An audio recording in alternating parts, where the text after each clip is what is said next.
پک گئی۔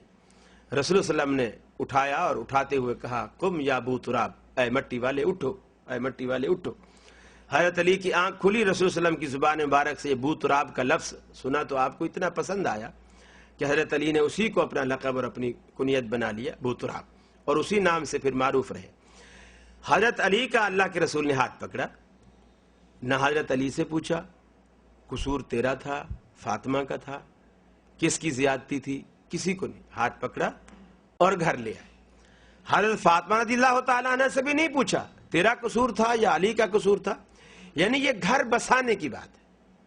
سسر نے داماد کا ہاتھ پکڑا اور اپنی بیٹی کے گھر لے آیا۔ ارے رسول اللہ صلی اللہ علیہ وسلم سے اونچی ناک والا کائنات میں کوئی ہے؟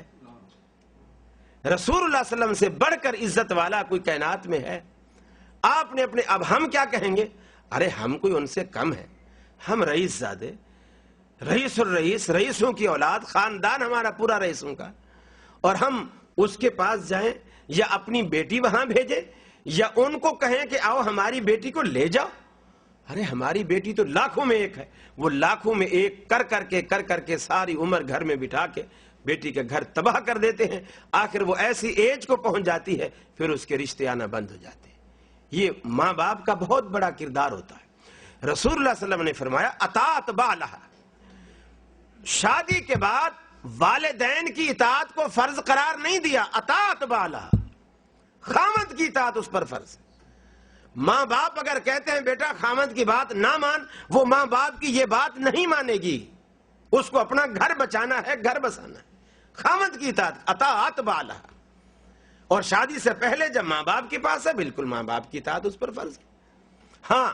خامند کی وہ بات نہیں مانے گی، لا طاعت لمخلوق فی معصیت الخالق، وہ عورت خامند کی ایسی بات نہیں مانے گی جو بات اللہ رب العالمین کی نافرمانی میں ہو۔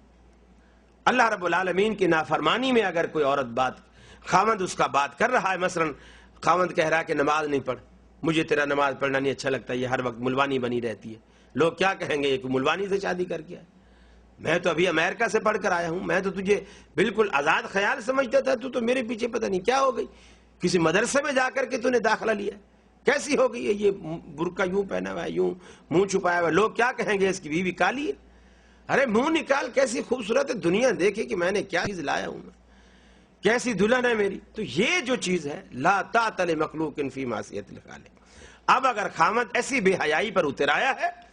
تو اس کی یہ بات عورت نہیں مانے، اس کا انکار کر دے، لیکن جو بات اللہ اور اس کے رسول کے احکامات کے خلاف نہیں ہے اور وہ خامد کہہ رہا ہے، بھلے اس کے ماں باپ کے بھی خلاف ہے، تو خامد کی بات کو ترجیح دے گی، اطاعت بالہا، خامد کی بات کو ترجیح دے گی، اس کی بات کو اونچا رکھے گی، اس کی بات کو فوقیت دے گی۔ یہی ازواج مطہرات کا طریقہ کار رہا ہے، یہی رسول اللہ صلی اللہ علیہ وسلم نے تربیت کی اپنی بیٹیوں کی، کبھی بھی یہ نہیں فرمایا جو بات دامادوں کو جیسے پسند تھی اللہ تبارک و تعالیٰ کے رسول نے کبھی مداخلت نہیں کی۔ بعض دفعہ اتنی فرینکنیس، آپ خود ایک وقت دوپہر کو تشریف لائے، حضرت فاطمہ بھی چارپائی پر لیٹی ہیں، حضرت علی رضی اللہ تعالیٰ عنہ بھی چارپائی پر لیٹے ہیں، آپ جب گھر کے اندر آئے دونوں اٹھ بیٹھے، آپ نے فرمایا نہیں لیٹے رہو، آپ لیٹے رہو، آپ دونوں کے بیچ میں آ کر کے بیٹھ گئے، دونوں کے، ایک طرف فاطمہ ہے ایک طرف علی، دونوں کے بیچ میں آپ آ کر کے بیٹھ گئے، وہ لیٹے ہوئے آپ بیٹھے اور دونوں سے باتیں کر رہے ہیں۔ یہ جو محبت والا اور دوستی والا ماحول ہے اللہ تبارک و تعالیٰ کے رسول نے اپنی بیٹیوں کے گھر میں پیدا کیا ہے۔ یہ وہ اصول ہیں جو گھروں کو بسانے والے ہیں۔ اطاعت بالہا، خامد کی اطاعت اور خامد کی فرما برداری۔ اب دیکھو بعض دفعہ ایسا بھی ہوتا ہے، سسر سمجھتا ہے کہ میرے داماد کی حیثیت کیا ہے، مالی پوزیشن کیا ہے، تو اس کے مطابق وہ بھی اپنی بچیوں کو سمجھائے، وہ ایسے مطالبے نہ کرے جو وہ پورا نہیں کر سکتے۔ حضرت علی رضی اللہ تعالیٰ عنہ کی حیثیت ایک ایسی تھی، انتہائی غریب، جب نکاح ہونے لگا تو صحابہ کرام میں سے غالباً حضرت ابوبکر صدیق رضی اللہ تعالیٰ عنہ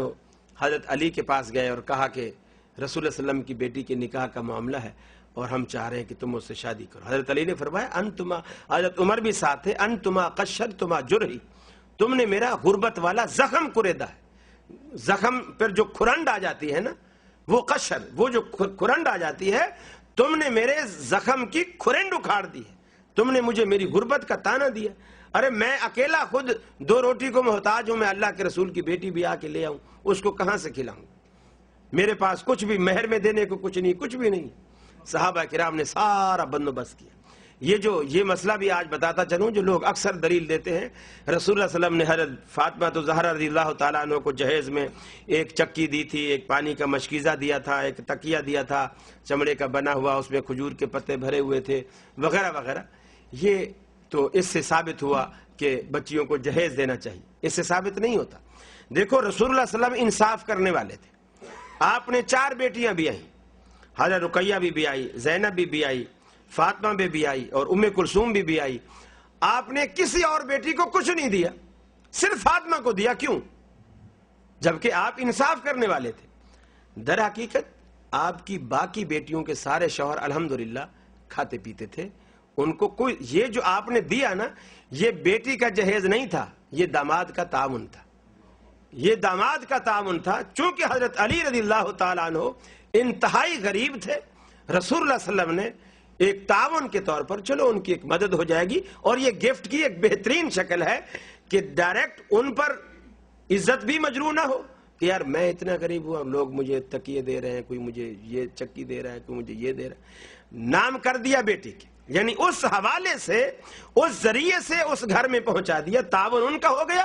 عزت نفس بھی مجروح نہ ہو، بات بھی رہ گئی اور تعاون بھی ہو گیا۔ تو رسول اللہ صلی اللہ علیہ وسلم دوپہر کے وقت آئے، حضرت فاطمہ رضی اللہ تعالیٰ عنہ نے موٹے کپڑے پہنے ہوئے، موسم گرمی کا ہے، اس موسم میں لوگ پتلے کپڑے پہنتے ہیں، اور پتلا کپڑا اس وقت ظاہر بات ہے وہ یہ اس طرح کے کارخانے فیکٹریاں تو ہوتی نہیں تھی، پتلا کپڑا بڑا مہنگا ملتا تھا، حضرت علی کی حیثیت نہیں تھی، موٹا کپڑا سستا تھا، حضرت علی نے سستا کپڑا پہنایا ہوا تھا اپنی حیثیت کے مطابق۔ حضرت فاطمہ کھجا بھی رہی ہیں، جیسے گرمی دانے نکل آتے ہیں جسم پر، اور خارش بھی ہوتی ہے، پسینہ بھی آتا ہے۔ حضرت فاطمہ کھجا، اب رسول اللہ صلی اللہ علیہ وسلم نے دیکھا باپ ہے،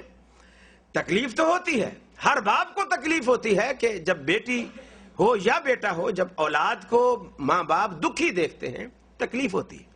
رسول اللہ صلی اللہ علیہ وسلم کو بھی تکلیف ہوئی، لیکن آپ نے اپنی تکلیف کو بھی چھپایا اور اس کو ظاہر نہیں ہونے دیا، اور حضرت فاطمہ کا بھی حوصلہ بڑھایا۔ حضرت فاطمہ سے کہا بیٹی میں دیکھ رہا ہوں تیری یہ حالت ہے، تو ذرا پریشان دکھ رہی ہے، ذرا موٹے کپڑے ہیں، یہ جو دنیا کی تکلیفیں ہیں نا، یہ دنیا کی تکلیفیں ہیں، اس پر تو صبر کر لے، آخرت کی ساری نعمتوں کا میں ضامن ہوں، جنت کی ساری نعمتیں تمہیں ملیں گی اگر دنیا کی ان تکلیفوں، یہ ایک حوصلہ بڑھا ہے کہ یہاں تو صبر کر لے، جنت تیرے لیے کھلی ہے، اللہ نے تیرے لیے جنت رکھی ہے۔ تو یہ ماں باپ ہیں جو بیٹیوں کا گھر بساتے ہیں۔ رسول اللہ صلی اللہ علیہ وسلم